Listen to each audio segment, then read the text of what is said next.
তো ভাই সাহেব, আজকে আমি তোমাদেরকে দেখাবো যে 15ই ফেব্রুয়ারি ইন্ডিয়া ভার্সেস পাকিস্তান ম্যাচ হয়েছিল, সেই ম্যাচেতে পাকিস্তান হারার কয়েকটা গোপন তথ্য। তার আগে আমি তোমাদেরকে বলি, এই ম্যাচ পাকিস্তান হারের সাথে সাথে অলরেডি পাকিস্তানের কিছু পুরনো ক্রিকেটার এক্সপার্ট আছে, তারা অলরেডি সমালোচনার ঝড় তুলে দিয়েছে।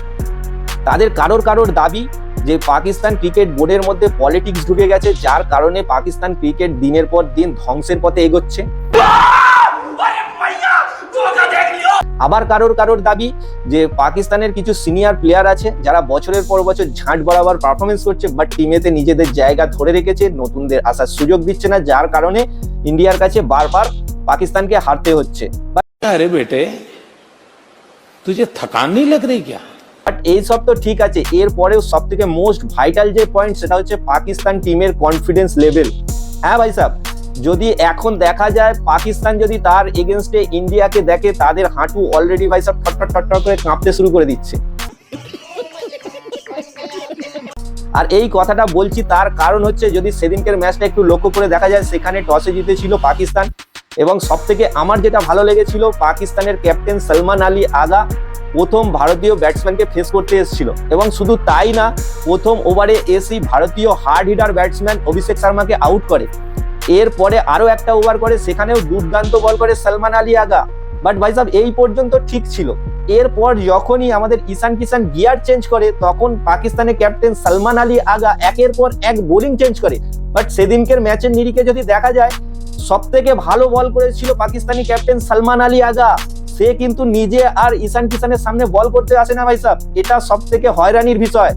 কারণ সেদিনকে সলমান আলী আগা এটা খুব ভালো রকম মাথার মধ্যে ঢুকিয়ে নিয়েছিল যে এই ম্যাচের পরে আবার শুরু হবে পাকিস্তানি পাবলিকদের সেই টিভি ভাঙচুর, তারপর আবার শুরু হবে ড্রেসিং রুমেতে একে অপরের প্রতি কাদা ছোঁড়াছুড়ি।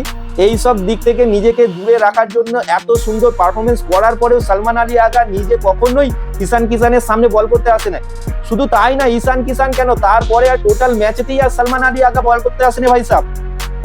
আর এই জায়গায় যদি টিম ইন্ডিয়া থাকতো, তাহলে টিম ইন্ডিয়ার কোনো প্লেয়ার যদি ভালো পারফরমেন্স করতো, সবার আগে সেই প্লেয়ার ভাই সাহেব এগিয়ে আসতো।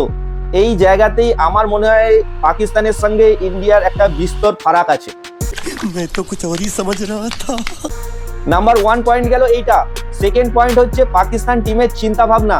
যদি সেদিনকের ম্যাচ লক্ষ্য করে দেখা যায়, সেই ম্যাচেতে পাকিস্তান 18 ওভার স্পিন বল করিয়েছিল, মাত্র 2 ওভার তাদের প্রিমিয়াম ফাস্ট বোলার সাইন্সা আফ্রিদিকে দিয়ে করিয়েছিল, এবং সাইন্সা আফ্রিদি এই 2 ওভারে সামথিং 31-32 রান খেয়ে গেছিল।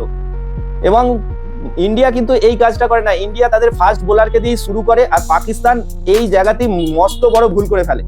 পাকিস্তান তাদের নিজেদের দেশের বোলারের সাথে ইন্ডিয়ার বোলারদের গুলিয়ে ফেলে। তারা এটা ভুলে যায় যে পাকিস্তান বোলারের সাথে ইন্ডিয়ান বোলারদের জমিন আসমান ফারাক ভাই সাহেব।